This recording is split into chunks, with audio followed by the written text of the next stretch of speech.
ओम वंदे गौ मातरम। मित्रों, हमारे शरीर में आने वाली सूजन जो कभी कभी आती है, किसी किसी को लगातार बनी रहती है। आज हम हर प्रकार की सूजन के विषय में आपसे चर्चा करेंगे।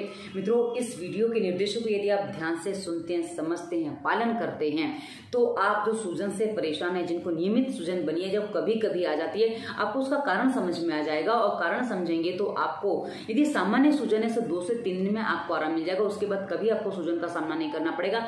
और यदि आपको किसी रोग विशेष के कारण से सूजन है, तो उस पर भी हम आपको बता देंगे। वीडियो आपको कहाँ मिलेंगे, यदि आप पालन कर लेते हैं ना मित्रों, तो आपको उस रोग विशेष से भी समाधान मिलेगा और आप अपनी सूजन का परमानेंट सॉल्यूशन कर पाएंगे। मित्रों, आज हम आपको सूजन के लिए कुछ 18 होम रेमेडीज भी बताएंगे और उसके अलावा और क्या क्या कर सकते हैं, हम आपको सारे निर्देश पूरे विस्तार से देंगे। क्योंकि हमारा उद्देश्य है दवा मुक्त भारत, और दवा मुक्त भारत तभी बनेगा जब हम अपने रोग को ठीक से समझेंगे तो हम उसका समाधान कर पाएंगे। क्योंकि हम कई बार समझे बिना समाधान करने जाते हैं, हम अपनी गलतियों को जहां नहीं सुधार पाते, जिससे समाधान होता नहीं है, और हम दवाइयों पे दवाइयां खाते चले जाते हैं और हम दवा मुक्त कभी नहीं हो पाते हैं। तो मित्रों, हमारा उद्देश्य दवा मुक्त भारत और तभी बनेगा जब हम इस बात को समझेंगे, पालन करेंगे और अपना समाधान कर पाएंगे और दवा मुक्त हो पाएंगे। तो चलिए शुरुआत करते हैं। सबसे पहले इस वीडियो में हम आपको बताएंगे कि जो हम दवाइयां खाते हैं उसके साइड इफेक्ट क्या क्या होते हैं, उसके बाद इसके लक्षण क्या है, किस प्रकृति पे कैसा दिखता है, उसके कारण क्या है, उसके बाद इसमें आपको क्या सावधानियां रखनी है, और अंत में हम आपको बताएंगे कि इसकी होम रेमेडीज क्या क्या आप कर सकते हैं। तो वीडियो पूरा देखिएगा। यदि आप समाधान 100% अपने रोग का चाहते हैं तो, और हम 100% पे बात करते हैं, यदि आप हमारे निर्देश का पालन करते हैं तो आपको किसी भी समस्या का समाधान पूरा मिलता है, आधा अधूरा नहीं, पूरा मिल जाता है। तो चलिए शुरुआत करते हैं। सबसे पहले आपको बताती हूँ कि इस रोग के लिए आप दवाइयां खाते हैं, सूजन की आप दवाइयां खाते हैं, तो स्थितियां क्या बन जाती हैं। मित्रों, हमारे शरीर में जब सूजन आती है तो ऐसी स्थिति में कभी कभी दर्द भी साथ में होता है। अक्सर, कभी कभी नहीं, अक्सर दर्द साथ में होता है। तो जब आप दर्द की दवाइयां खाते हैं तो इसमें आपने नोटिस किया होगा, तो हमारा जो नर्वस सिस्टम है, यानी कि हमारा जो तंत्रिका तंत्र है, वो बहुत ज्यादा बाधित होता है। क्योंकि वो तंत्रिका तंत्र को बहुत ज्यादा प्रभावित करती है। जो ये दवाइयां होती है, ये तंत्रिका तंत्र को सुलाने का काम करती है, जिससे हमारा जो नर्वस सिस्टम सो जाता है। तंत्रिका तंत्र, नर्वस सिस्टम एक ही बात है। जब ये सो जाता है तो ऐसी स्थिति में क्या होता है कि हमारे शरीर में आलस बढ़ जाता है, काम करने का मन नहीं करता है, भूख नहीं लगती है, नींद बहुत ज्यादा आती है, शरीर में थकान बनी रहती है। और उसके बाद जब काम करने का मन नहीं करेगा, भूख नहीं लगेगी, तो शरीर में कमजोरी आती है और गुस्सा बढ़ता है, तनाव बढ़ता है। क्योंकि काम नहीं हो पा रहा तो गुस्सा, तनाव अपने आप बढ़ जाता है, जिससे हमारा बहुत ज्यादा स्वभाव चिड़चिड़ा भी हो जाता है और अंततोगत्वा कभी कभी इंसान डिप्रेशन तक का शिकार हो जाता है। तो यदि आप इन समस्याओं से बचना चाहते हैं तो आगे अपने रोग के लक्षण और कारणों को ध्यान से सुन के समझिए और आगे के निर्देशों को पूरा पालन करके समाधान लीजिए। और चलिए आगे बढ़ते हैं कि अब इस रोग के लक्षण क्या होते हैं। तो लक्षण इसमें जो है अलग अलग थोड़े दिखते हैं, क्योंकि अलग अलग 2 आधार पे दिखते हैं। एक होता है प्रकृति और दूसरा होता है स्थिति। मित्रों, प्रकृति यदि हमारी कफ की प्रकृति है, कफ की प्रकृति किसे हम मान लेंगे, जिनका शरीर बहुत ज्यादा मोटा है उनकी प्रकृति, और जिनको कफ की प्रॉब्लम बहुत ज्यादा होती है, तो हम इसको कफ की प्रकृति अभी वर्तमान में मान रहे हैं। तो ऐसी स्थिति में इनको सूजन बहुत ज्यादा दिखती है, मतलब थोड़ी सी सूजन आती है तो शरीर वैसे ही मोटा और बहुत ज्यादा दिखने लग जाती है। तो ऐसी स्थिति में लगता है कि बहुत ज्यादा सूजन आ गई है। वहीं जिनकी पित्त की प्रकृति होती है उनको सूजन आती सामान्य है, उनको सामान्य दिखती, क्योंकि जो पित्त की प्रकृति होती है ना मित्रों, उसमें ऑलरेडी अंदर गर्मी बनी हुई है, तो उतनी ज्यादा सूजन नहीं आने देता है। अब जिनकी वात की प्रकृति होती है, इनके शरीर में आपको बता दूं कैसे होते हैं। कफ की प्रकृति वालों का शरीर मोटा होता है, वात की प्रकृति वालों का शरीर बहुत पतला होता है, और पित्त की प्रकृति वालों का शरीर सामान्य होता है, मतलब उनका वजन सामान्य होता है। और जिनकी कफ की प्रकृति होती है उनका वजन बहुत ज्यादा कम होता है, नहीं, वो सामान्य वजन से कम होता है। तो ऐसी स्थिति में उनके जिस अंग में सूजन आती है ना, वो अंग बहुत ज्यादा चमकता है, चमकीला जैसा हो जाता है, और उतना ही अंग होगा, जैसे इस उंगली पे सूजन आई, माना यहाँ सूजन आएगी ना, तो ये अंग बहुत ज्यादा चमकेगा और बाकी ज्यादा नहीं चमकेगा। वहीं जिनको कफ की स्थिति है, उनकी पूरी उंगली पता चला सूज गई, ऐसी स्थिति बन जाती है, तो ऐसा लगता है बहुत ज्यादा सूजन आ गई है। तो हमने ये आपको स्पष्ट किया कि प्रकृति के अनुसार सूजन होती है। और मित्रों, सूजन 2 प्रकार की होती है, जैसे एक में पानी भरता है और दूसरी सूजन में होता है जिसमें हवा भरती है। हमारे जो टिश्यू होते हैं ना, हमारे शरीर में उत्तक या टिश्यू जिसे हम कोशिकाएं कहते हैं, तो उसमें जो है वो पानी या हवा भर जाती है, जिससे वो सूजन आ जाती है। अब मानो कि हवा भर के सूजन आई है, तो आप उस अंग को दबाएंगे ना, तो एकदम अंदर खड्डा जैसा पड़ जाएगा, और बहुत अच्छे से गहराई से अंदर तक दब जाएगी, और दर्द तो उसमें होगा पर दब जाएगी।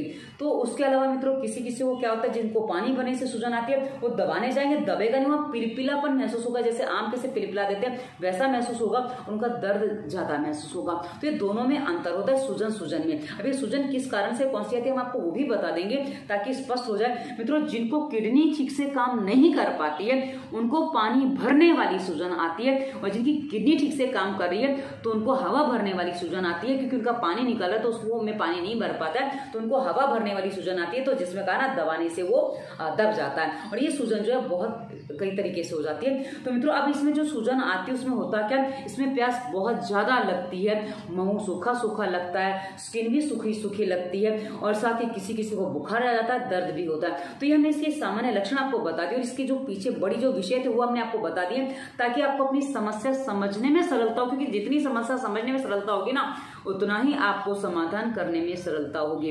तो चलिए अब हम इसके कारण आपको बता देते हैं कि इसके पीछे कारण क्या होते हैं। मित्रों, जैसा कि हमने थोड़ी देर पहले आपको बताया, जिनकी किडनी फेल हो जाती है, उनको पेशाब ठीक से नहीं होती है, पानी शरीर से निकल नहीं पाता, जिनको पसीना नहीं आता, उनके साथ भी कभी कभी स्थिति बन जाती है।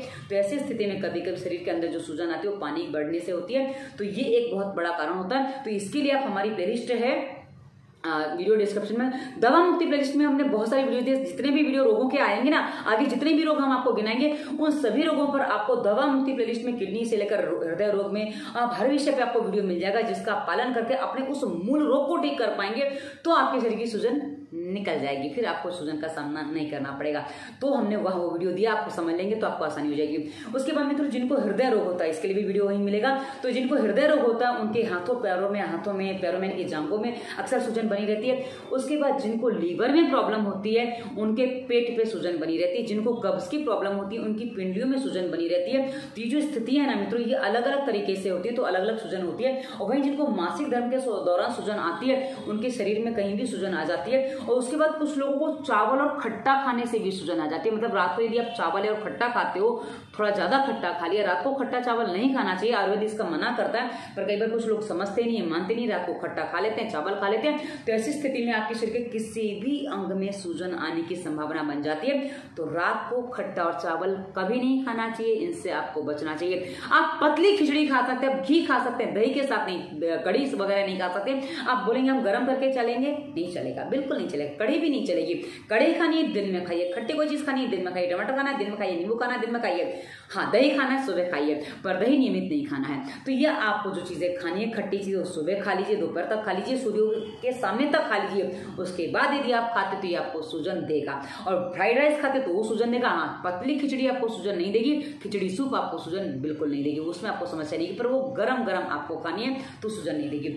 उसके बाद मित्रों, कभी कभी हमारा जो खून होता है ना उसमें ट्राइग्लिसराइड बढ़ जाता है, तो ऐसी स्थिति में हृदय रोग की भी समस्या हो जाती है। और इससे हमारा रक्त जो गाढ़ा हो जाता है, जिससे रक्त हमारा सर्कुलेशन में नहीं आ पाता है, यानी कि रक्त का जो संचार नहीं हो पाता, इससे भी किसी विशेष अंग में सूजन आ जाती है। और ये समस्या कई बार बहुत ज्यादा गंभीर हो जाती है। तो आपको समझना होगा कि आपको कारण क्या बन रहा है। उसके बाद मित्रों, कभी कभी रक्त में जलीय अंश बढ़ जाए, कि कभी कभी जैसा कहा ना कि हमने किडनी फेल हो जाती है, उसमें भी ये समस्या, यानी कि जल का अंश बढ़ जाता है रक्त में, तो भी वो समस्या आ जाती है। उसके बाद कुछ लोग होते हैं जो नमक बहुत ज्यादा मात्रा में खाते हैं। जो नमक बहुत ज्यादा मात्रा में खाते हैं मित्रों, नमक के कारण उनके शरीर में पित्त की मात्रा बढ़ जाती है, क्योंकि नमक जो है ना वो पित्त की वृद्धि में बहुत ज्यादा सहायता देता है। तो नमक बढ़ने से जो शरीर में पित्त बढ़ जाता है, तो ऐसी स्थिति में भी कभी कभी शरीर के विशेष किसी अंग में वो सूजन आ जाती है। जो हमने कहा ना, पित्त वाले शरीर में सूजन अलग दिखती है, वो अलग इसलिए दिखती है क्योंकि वो पित्त बढ़ने से हुई है। तो खून में भी पित्त है और ऑलरेडी आपके शरीर में पित्त भी बढ़ा हुआ है, तो ऐसी स्थिति में जो सूजन आती है वो इस कारण से आती है। तो आपको नमक और तीखे पर कंट्रोल करना होगा। नमक और तीखा मित्रों, ये जो है, ये तीखा जो है वात रोगी भी थोड़ा बहुत खा लें तो दिक्कत नहीं आती है, पर ज्यादा आ जाती है। जो तीखा है वात और पित्त दोनों बढ़ाता है एक्चुअली, और जो नमक है वो वात और कफ, पित्त और कफ बढ़ाता है। जी हाँ, तो इसलिए आपको समझना होगा कि आपको कहाँ क्या करना है। ये थोड़ा आपको कंफ्यूजन करेगा, तो इसको समझना, तो विस्तार से समझने के लिए हमारी प्लेलिस्ट है अपनी प्रकृति समझो, उसमें मैं विस्तार से वीडियो दिया। और यदि आप ये वीडियो पूरा देखते हैं ना, तो लास्ट में उसका लिंक आपको वीडियो के स्क्रीन पे ही मिल जाएगा, तो आप उसको क्लिक करके आप उसको आगे समझ सकते हैं। तो उसको आप पूरा देखेंगे तो आपको अपनी प्रकृति कैसे समझनी है वो आसानी से समझ में आ जाएगा। तो आगे बढ़ते हैं मित्रों। उसके अलावा कभी कभी लोग एसिडिक भोजन ज्यादा करते हैं, जिसमें एसिड की मात्रा ज्यादा होती है। एसिड की मात्रा किसमें ज्यादा होगी? जो भोजन आपका रेडी टू ईट आ रहा है, जिसमें केमिकल्स पड़े हुए हैं, जिसमें प्रिजर्वेटिव पड़ा हुआ, वो सारा का सारा एसिडिक भोजन है। जो बासा भोजन वो सारा एसिडिक है। ये भोजन हमारे शरीर में सूजन को को कई बार बढ़ा देता है। उसके बाद ब्लड प्रेशर की समस्या हो, किसी को थायराइड की समस्या हो, तो ऐसी स्थिति में भी सूजन कई बार बहुत ज्यादा आ जाती है। और उसके अलावा मित्रों कभी कभी जो हम मृत भोजन करते हैं जिसमें जीवन नहीं होता तो शरीर में जाके धर जाता है, इनको शरीर में जाके रख जाता है। ऐसी स्थिति में कई बार पेट में कब्ज के कारण से पेट में सूजन, पिंडियों में सूजन अक्सर हो दे जाता है। तो आपको समझना होगा कि आपको सूजन का मूल कारण कहां से आया है। जब ये समझ पाएंगे तभी आप इसका समाधान कर पाएंगे। अब मित्रों कभी कभी किसी को आंख विशेष में सूजन आ जाती है, मतलब आंखों में जो सूजन आ जाती है ना, तो आंखों की सूजन के लिए अलग ही उपचार है। आंखों की सूजन पे पूरे शरीर का नियम लागू नहीं होता है। तो आंखों में यदि सूजन आ जाए तो आपको क्या करना है, आप आलू काट लीजिए, आलू की जो पतली स्लाइस है उसको भी रख सकते हैं, तो उसको मुड़ जाती है जैसे चिप्स जैसा बनाते हैं ना, उसको भी रख सकते हैं। या आप ककड़ी की स्लाइस होती है उसको भी बहुत पतला काटिए, बिल्कुल मोटा ना काटे, क्योंकि मोटा काटने से वो ऊपर रखा रहता है, वो अंदर नहीं जाता है। जो आप पतला काटते हैं जिससे चिप्स काटते हैं वो एकदम पतला आंखों पे चिपक जाता है, दबाना नहीं चिपका देना, तो उससे आपकी आंखों को बहुत ज्यादा आराम मिलता है। उसके अलावा आप गर्म पानी की पट्टी, ठंडे पानी की पट्टी भी रख सकते हैं, पर बहुत ज्यादा ठंडा नहीं लेना, क्योंकि हमें आंख में ब्लड सर्कुलेशन कम भी नहीं करना जिससे समस्या दूसरी ना आ जाए। तो नॉर्मल पानी की पट्टी आप रख सकते हैं। उसके अलावा दूध का जो फहा आता है ना, दूध कच्चा दूध हो तो सबसे अच्छा है, उस दूध को रुई में लगा लीजिए, उसकी पट्टी यहाँ रख दीजिए, उससे भी आपको सूजन में, आंखों की सूजन में जल्दी आराम मिल जाता है यदि आंखों में सूजन है तो। और कभी कभी किसी किसी को गर्भावस्था में सूजन आ जाती है। मित्रों गर्भावस्था में जो सूजन आती है तो उसके पीछे और कारण होते हैं, तो आप गर्भावस्था प्लेलिस्ट की वीडियो देखिए, वहां आपको हमने सारी जानकारी विस्तार से दी है। यदि आप उसका पालन करते हैं तो आपको गर्भावस्था की सूजन का पूरा समाधान मिलेगा। और मित्रों एक बात और बता दूं, कभी कभी बस में सफर करते हो, ट्रेन में सफर करते हो, पैर लटका के बैठने से सूजन आ जाती है, तो आप वहां पैर ऊपर करके बैठ जाइए, समस्या नहीं आएगी। और उसके अलावा कभी कभी कुछ जीव जंतु काट जाता है तो सूजन आ जाती है, तो जीव जंतु काटने का असर निकलेगा तो सूजन अपने आप साथ चली जाएगी। और हाँ, जीव जंतु जब काटे ना उसको कभी मसलो मत, मसलने से जब आप मसल देते हो ना तो उससे उसका जो जहर ज्यादा फैल जाता है, जितना वो फैलेगा उतनी सूजन आएगी। तो यदि आपको जीव जंतु काट जाता है तो क्या करना, उस समय उस अंग को सीधा सा कैंची या चाकू है उसको ऊपर से खाली से टच कर दीजिए, थोड़ा ऐसे दबा दीजिए, या उंगली से खाली आप दबा दीजिए, एक जगह ऐसे दबा दीजिए, आप थोड़ा सहन कर लीजिए, उसको मसलना नहीं है, तो आपको सूजन नहीं आएगी। यदि आप इससे बचाव चाहते हैं तो आपको बचाव पूरा हो जाएगा। तो आशा है आपको सूजन के रीजन समझ में आ गए होंगे। तो अब आपको कारण और भी बता दूं, क्योंकि हमारे शरीर में समाधान के रूप में हो जाता है कि यदि आपका शरीर लचीला होगा, आपके बॉडी में फ्लेक्सिबिलिटी होगी, आपके शरीर में फुर्तीलापन होगा, तो सूजन कभी नहीं आएगी। ये हमने पहला समाधान आपको बता दिया कि आपका शरीर कैसा होना चाहिए, क्योंकि जो ठीक हमारे बॉडी में जो आलस जो होता है ना, वो एक जगह बैठे रहते हैं, हिलन चलन नहीं करते हैं, तो मूवमेंट नहीं हो पाती, इससे भी सूजन बढ़ जाती है। तो जो लचीला शरीर होगा, फ्लेक्सिबल बॉडी होगा, फुर्तीला होगा, तो उसमें कभी भी सूजन नहीं आएगी, और आएगी तो फटाफट चली जाएगी। तो आशा है हमें समझ में आया होगा, आपको समझ में आया होगा कि हमारी कैसी कैसी खान पान की गलतियां होती हैं। अब यदि आप इसको विस्तार से समझना चाहते हैं तो इस वीडियो के डिस्क्रिप्शन में हमने 2 प्लेलिस्ट दी हैं, डू एंड डोंट के रूप में। डू हमने बताया स्वास्थ्य नियम के रूप में, जिसमें हमने आपको बताया कि नाक में तेल क्यों डालना, कैसे डालना, कितना डालना, कितनी बार डालना, हमने सारी जानकारी दी। यदि आप नाक में तेल डालना सीख जाते हैं तो आपके जितने भी रोग है जिसके कारण से आपको सूजन आ रही है, उन सब में आपको समाधान मिलना शुरू हो जाएगा। उसके साथ ही मित्रों यदि आप स्वास्थ्य नियम का पूरा पालन, जिसमें हमने पानी कैसे पीना, कितना पीना वो बताया, उसका पालन करते तो आपका पेट साफ होने लगेगा, जिससे आपके आधे रोग साफ हो जाते हैं। उसके बाद आप समझ लेते हैं कि भोजन में क्या खाना है क्या नहीं खाना है, तो आपको शरीर को स्वस्थ करने में पूरी सहायता मिलेगी। और एक प्लेलिस्ट हमें दी है, कभी मत करना रोगों के कारण, यानी कि डोंट में हमने आपको बताया कि क्या क्या चीजें करने से आपको शरीर में पीड़ाएं आती है, आप समझ लेते हैं। वैसे आपको पता तो है, पर कई बार क्या होता है हम अपनी गलतियों को विस्तार से समझ नहीं पाते, जिसे हम उनको छोड़ नहीं पाते हैं। आप यदि समझ लेते हैं, छोड़ देते हैं, तो आपको अपनी समस्या के समाधान में बहुत जल्दी आराम मिलेगा। मित्रों यदि आप इतना ही पालन कर लेते हैं तो आप देखेंगे आपके शरीर में बहुत ज्यादा बदलाव आता है। उसके बाद हमने आपको बताया कि प्राणायाम कैसे करना है और क्या क्या प्राणायाम करना है, उसके आगे हमने संपूर्ण प्राणायाम प्लेलिस्ट दी है, उसको आप पालन करेंगे तो आपको बहुत जल्दी अपने हर रोग पे समाधान मिलेगा। और हमने प्लेलिस्ट और दी है फालतू विचार मुक्ति।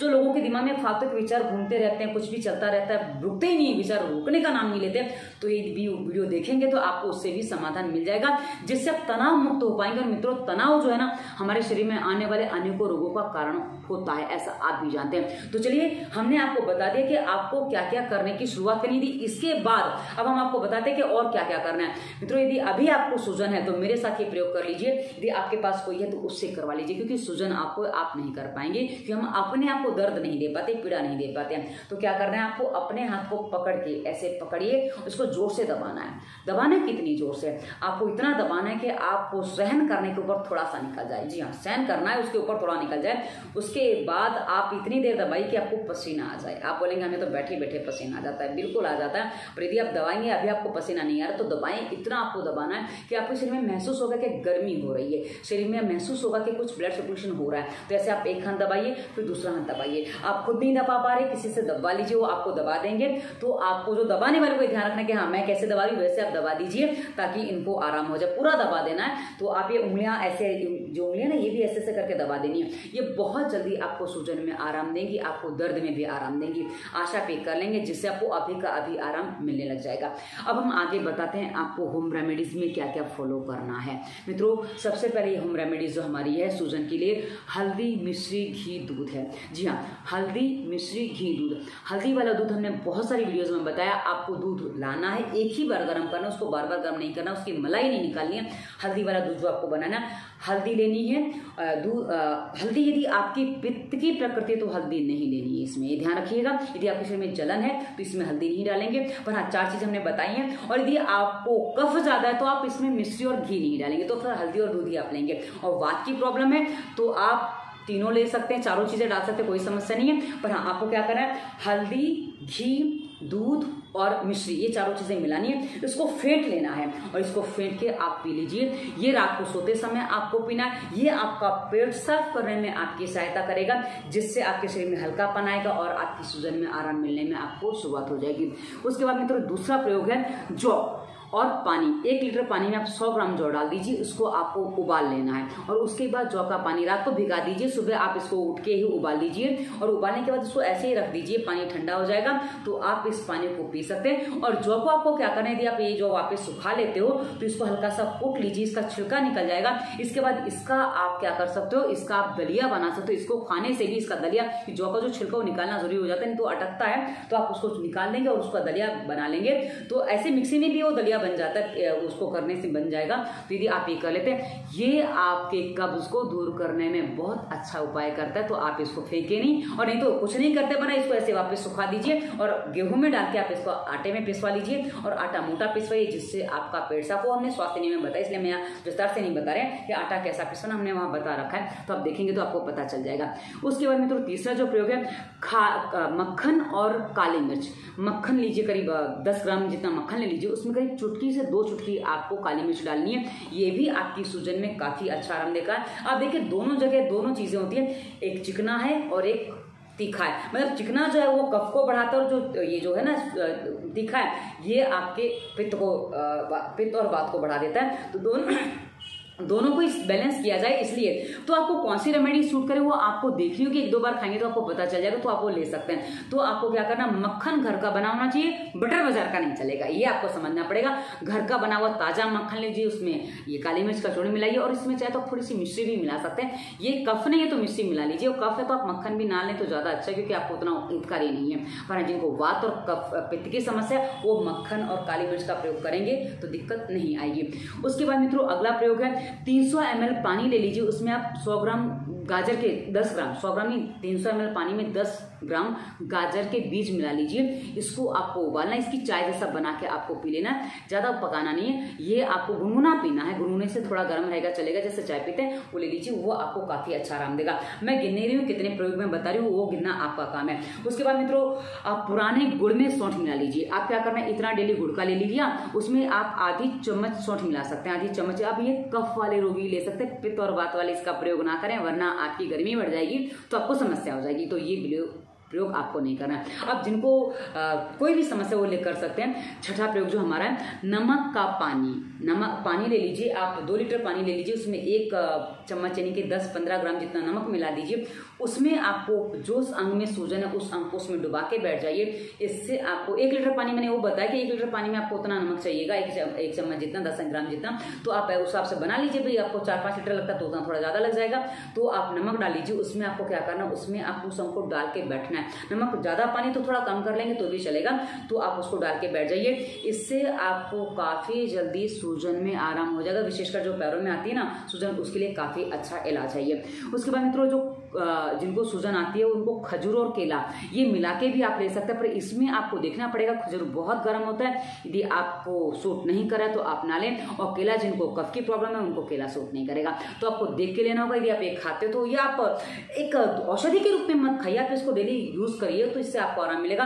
पर ध्यान ये रखना है खजूर जो है गर्म होता है, तो वात में पित्त है तो आपको नहीं चलेगा, वरना आपको चल जाएगा। मुझे खजूर नहीं चलता इसलिए मैं आपको बता रही हूँ, तो आपको ये समझना होगा कि आप क्या चीज ले सकते हैं क्या नहीं ले सकते। उसके बाद मित्रों गोबर का जो कंडा होता है ना, गोबर गाय का गोबर आता है, कई बार वो कंडा क्या होता है पूछते हैं, इसलिए मैं आपको क्लियर कर रही हूँ कि गोबर का जो कंडा होता है उसकी आप राख बना लीजिए, उसको आप जला लीजिए, उसमें अंगारे खत्म हो जाए, उसके बाद जो उसको गरम गरम जो राख होती है ना उसको सूजन के अंग पे लगा दीजिए, ये बहुत जल्दी सूजन में आराम देता है। और गाँव में ये प्रयोग करना बहुत सरल होता है, बहुत अच्छा होता है। यदि चूल्हा आपका बुझ चुका उसके बाद कि उसमें जो राख होती है ना वो आप इस्तेमाल कर लीजिए, वो भी आपको काफी अच्छी सूजन में आराम देती है, तो इसका प्रयोग आप कर सकते हो। आप करीब 1 से 2 ग्राम हल्दी ले लीजिए, उसकी फंकी आप गुनगुने पानी से भी ले सकते हैं, इससे भी सूजन में आराम हो जाएगा। इसमें आपको गले में जो वो टॉन्सिल वगैरह हो जाते हैं ना उसमें भी आराम हो जाता है, पर ध्यान रखें पित्त की प्रकृति है तो हल्दी आपको सूट नहीं करेगी, तो आप हल्दी नहीं ले सकते।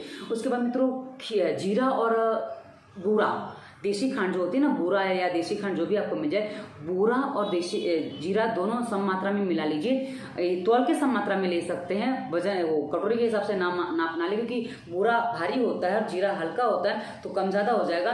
तो 50 ग्राम बूरा लिया, 50 ग्राम जीरा लिया, इसको मिला लीजिए, इसको क्या करना है चूर्ण बना लीजिए, और इसकी फंकी लेने से ये कोई भी ले सकता है, विशेषकर ये पित्त और वात पे अच्छा काम करता है, तो आप ले लीजिए। ये ठंडा होता है, ये आपको सूजन में, ये पेट साफ करने में भी आपको काफी सहायता देगा। उसके बाद मित्रों आपको 100 ग्राम आलू लेना है और 200 ग्राम पानी लेना है। 100 ग्राम आलू आप उसको कस लीजिए, कद्दूकस से कस लीजिए, उसको 200 ग्राम पानी में आप उबाल लीजिए। उसके बाद क्या करना है, इसको आप जहाँ सूजन है उसके बाद उसको जो गुनगुने से थोड़ा गर्म रह जाए, जितना आप बर्दाश्त कर सके, सहन कर सके, उस अंग पे उसका लेप कर दीजिए। इस लेप को करने से भी सूजन में बहुत जल्दी आराम हो जाता है। इसके अलावा आप सौंठ का लेप कर सकते हैं। सौंठ को क्या करना है, आपको थोड़ा सा पानी ले लीजिए सौंठ का, उसमें आपको एक हलवा जैसा बना लेना, उसमें थोड़ा सा तिल का तेल डाल लीजिए, तिल का वो सरसों का तेल हो वो डाल लीजिए, और इससे आपको सौंठ का जो आप हलवा जैसा बना लेंगे ना, बहुत गाढ़ा नहीं बनाना, पतला नहीं बनाना है। क्या करना है, आप बनाएंगे तो आपको पता चल जाएगा, तो उसको भी आप लेप करते हैं तो सूजन की जगह पे, और उसके ऊपर पट्टी बांध दीजिए, इससे भी सूजन में काफी जल्दी आराम हो जाता है। उसके बाद मित्रों अनानास का रस भी पी सकते हैं, पर जो गर्भवती महिलाएं उनको अनानास नहीं लेना है। सामान्यतः अनानास कोई भी ले सकता है, तो आप अनानास का रस का सेवन कर सकते हैं, इससे भी आपका पेट साफ होने में सुविधा होगी, जिससे आपको सूजन में भी आराम हो जाएगा।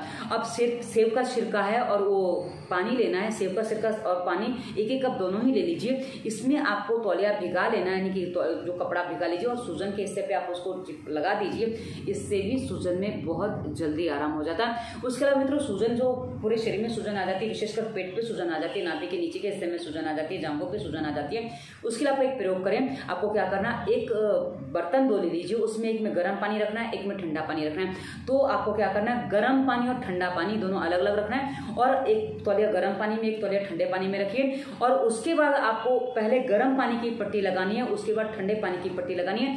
आपको कपड़ा थोड़ा मोटा रखना है, तौलिया जो मोटा रखना है आपको, तो आपको क्या करना है, गर्म पानी का पट्टा रखा, उसके बाद उसको 2 से 5 मिनट उसको रखा रहने दीजिए, इतनी देर वो गर्म रहना चाहिए। उसके बाद उसको हटाइए, उसके ऊपर ठंडा पानी का पट्टा रखिए। एक बार ठंडा पानी फ्रिज का नहीं लेना है, नॉर्मल जो बाहर टैप का पानी है या जो रूम टेम्परेचर का पानी है वो आप प्रयोग कर सकते हैं। बहुत ज़्यादा ठंडा नहीं लें, थोड़ा ठंडा कर लेंगे तो भी चल जाएगा, गर्मी के दिन में थोड़ा ठंडा करेंगे तो चल जाएगा, वरना रूम टेम्परेचर का पानी लेंगे तो ज़्यादा अच्छा काम करेगा। उसके बाद मित्रों एक चाय, जो आप चाय पीने के शौकीन है, कॉफ़ी पीने के शौकीन हो, आप चाय कॉफ़ी को हटा दीजिए। आपको क्या करना है, अर्जुन की छाल आप ले सकते हैं, जीरा है, धनिया है, अजमोद है, चाय और वो इनकी आप चाय बना के पी सकते हैं। मतलब जो भी चीज़ें हमने आपको बता दी हैं, इसको कोई भी चीज़ को आप उबाल लीजिए और उसको चाय के तरीके से पी सकते हैं। आप बोलेंगे इसमें दूध मिला सकते हैं, हमने वीडियो डिस्क्रिप्शन में कभी मत करना जहाँ चाय के विकल्प दिए वहाँ ये वीडियो दिया है, आपको वहाँ पता चल जाएगा। उसके अलावा मित्रों मालिश करने से भी सूजन में आराम हो जाता है। आप जिस तेल को, यदि आप घानी का तेल खाते हैं, जिस प्रांत में रहते हैं वहाँ जिस तिलहन का जो तिलहन ज़्यादा होता है उसका तेल आप ले सकते हैं। जैसे आप तिल का तेल ले सकते हैं, सरसों का तेल ले सकते हैं, नारियल का तेल ले सकते हैं, पर उत्तर भारत में नारियल का तेल नहीं लेंगे और दक्षिण भारत में आप सरसों का तेल नहीं लेंगे, इसका आपको ध्यान रखना है। तो आप किसी भी तिलहन का तेल लेके उससे शरीर पर अच्छे से मालिश करवा लीजिए, कर लीजिए, इससे भी आपकी सूजन में आराम हो जाएगा। उसके बाद मित्रों रोज आप मुट्ठी भर अलसी खाने की आदत डाल लीजिए, ये आपके शरीर को बहुत अच्छे से पोषण देगा। अलसी के बहुत सारे गुण हैं जैसा कि आप जानते भी होंगे, और हमने इस पर अलग से वीडियो भी हम बना देंगे आपको, तो आपको समझ में आ जाएगा। तो मित्रों ये हमने आपको काफी सारे प्रयोग बता दिए, आप गिनती आप कर लीजिएगा, हमने आपको कितनी रेमेडीज बताई हैं। तो यदि आप इनका पालन करते हो तो आपको अपनी सूजन में परमानेंट सॉल्यूशन मिल जाएगा। आप कितने प्रयोग कर सकते हो, सारे प्रयोग करने की जरूरत नहीं है, आप दिनचर्या सही कर लीजिए, आप कभी मत करना का पालन कर लीजिए, थोड़ा प्राणायाम कर लीजिए, इससे आपको 100% सॉल्यूशन मिलता है। तो आशा है आपको अपनी सारी बातें समझ में आ गई होंगी, क्या क्या करना है वो भी समझ में आ गया होगा। और दबाना तो बहुत सरल है मित्रों, इससे तो आपको बहुत जल्दी काम होता है। और मित्रों यदि आप स्वास्थ्य नियम के पालन के साथ प्राणायाम कर लेते हैं तो आप दिनचर्या जो बदल लेते हैं उसमें आपका सब कुछ सही हो जाता है, क्योंकि दिनचर्या सही करना बहुत जरूरी है। हमने स्वास्थ्य नियम में बताया, मैं स्वास्थ्य नियम का वर्णन चौथी बार कर रही हूँ ताकि आप निर्देशों को ध्यान से सुन के पालन करें। और आशा है अब आप सारी चीजें कर लेंगे, ऐसी मैं आपसे उम्मीद करती हूँ, क्योंकि आपको होना है तब हम। चलिए अब आगे और बता दूं मित्रों, इसी वीडियो के डिस्क्रिप्शन में और भी वीडियोस दिए हैं, आप एक बार लिंक खोल के देखेंगे, आपको सब पता चलेगा कि हमने क्या क्या बताया। और आगे इंस्टाग्राम फेसबुक वो कॉलिंग है जहां बहुत सारे मोटिवेशनल थॉट्स देते हैं जो आपको जीवन जीने में, निर्णय लेने में, तनाव मुक्त होने में आपकी सहायता करते हैं। और अंत में हमने नंबर दिया, क्योंकि हमने सारे रोगों के समाधान के लिए आपको ऊपर वीडियो के लिंक दे दिए हैं, आप खोलेंगे तो पता चलेगा। और नंबर हमने इसलिए दिया ताकि आपको कंसल्टेंसी करनी है, किसी को होता है जल्दबाजी होती है कि जल्दी रोग ठीक हो जाए, तो आप कंसल्टेंसी कर सकते हो, उसकी फीस होती है, रोग अनुसार फीस होती है। अब ये वीडियो आपको कैसा लगा वो अवश्य बताइएगा। धन्यवाद। वंदे मातरम।